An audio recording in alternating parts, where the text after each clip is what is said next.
السلام عليكم. في هذا الفيديو على عجالة بشرح لكم حظوظ منتخبنا الوطني للناشئين الأسبوع القادم أمام المنتخب الكوري وما هي فرص التأهل. طبعا قميص برشلونة ما له علاقة، اليوم عندي تمرين وفريقي لازم يلبس اللون الأسود. شفت قميص برشلونة أسود جاهز لبسته، مانيش برشلوني طبعا، هذا شيء قطعا، ومبارك لبرشلونة أمس الفوز. طبعا يا إخوان، المباراة القادمة أمام المنتخب الكوري. منتخبنا حاليا عنده 3 نقاط. الفوز على المنتخب الكوري، وعليكم السلام ورحمة الله، الفوز على المنتخب الكوري في المباراة القادمة يأهلنا يعني دايركت للدور القادم ولكأس العالم. الخسارة من المنتخب الكوري نغادر البطولة ونغادر فرص التأهل لكأس العالم دايركت.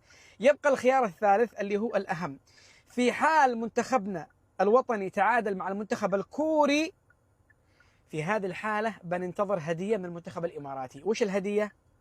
يا إما إنه المنتخب الإماراتي يفوز أو يتعادل مع المنتخب الفيتنامي، كذا منتخبنا الوطني بيتأهل مع المنتخب الكوري، بيكون عندنا 4 نقاط والمنتخب الكوري 5 نقاط ونتأهل مع بعض. ولكن في حال أن المنتخب الفيتنامي فاز على المنتخب الإماراتي، بيكون عند المنتخب الفيتنامي 6 نقاط والمنتخب الكوري 5 نقاط ويتأهلوا سويا. أما لو فاز المنتخب الكوري علينا وفازت فيتنام على الإمارات، بيتأهلوا برضو كمان دايركت وسنغادر إحنا والمنتخب الإماراتي. كل التوفيق لمنتخبنا في المباراة القادمة، مباراة صعبة، مباراة معقدة، وبسوي لكم فيديو ثاني للجمهور غدا بإذن الله. كل التوفيق، أشوفكم على خير إن شاء الله.